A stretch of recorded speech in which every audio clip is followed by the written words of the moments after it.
اعوذ باللہ من الشیطان الرجیم بسم اللہ الرحمن الرحیم اللہم صلی علی محمد وعلی محمد۔ 1001 داستان ہائے علی میں سے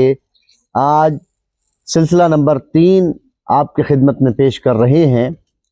آپ سے گزارش ہے کہ آپ ہماری جو یہ ویڈیوز ہیں ان کو لائک بھی کیا کیجئے اور شیئر بھی کیا کیجئے، اس لیے کہ علی کے فضائل کو پھیلانا بھی عبادت ہے۔ بہار الانوار جلد 35 صفحہ 19 پہ ہے کہ رسول اللہ صلی اللہ علیہ وآلہ وسلم کی عمر مبارک جب 30 سال کی تھی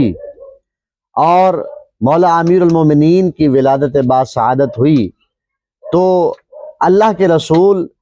اپنی چچی حضرت فاطمہ بنت اسد سلام اللہ علیہ کی خدمت میں حاضر ہوئے اور حاضر ہو کے فرمانے لگے کہ چچی جان، علی کا بستر میرے بستر کے قریب لگایا کیجئے، اور آپ مولا علی سے اس حد تک اس درجہ پیار کرتے تھے کہ آپ مولا علی علیہ السلام کے جو کپڑے ہوتے تھے لنگوٹ، ان کو خود اپنے ہاتھوں سے دھویا کرتے تھے اور خود مولا علی علیہ السلام کو نہلایا کرتے تھے، اور مولا علی علیہ السلام جب بیدار ہوتے تو مولا علی علیہ السلام کے سر اقدس پہ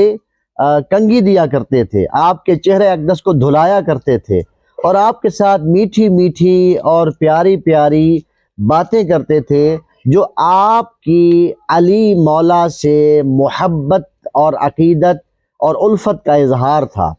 اور روایات میں ملتا ہے کہ آپ مولا علی علیہ السلام کو اپنے کاندھے پہ اٹھا کے جو مکہ کے ارد گرد بیابان اور پہاڑ ہوتے تھے وہاں لے جایا کرتے تھے اور گویا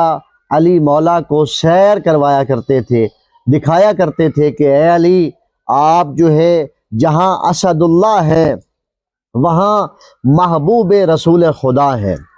یعنی علی سے محبت کرنا، علی سے عقیدت رکھنا، علی سے اظہار الفت کرنا، یہ صرف عبادت نہیں بلکہ سنت رسول بھی ہے۔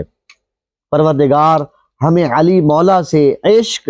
محبت اور ان کی سیرت سے لگاؤ عطا فرمائے۔ اللہم صلی علی محمد وعلی محمد۔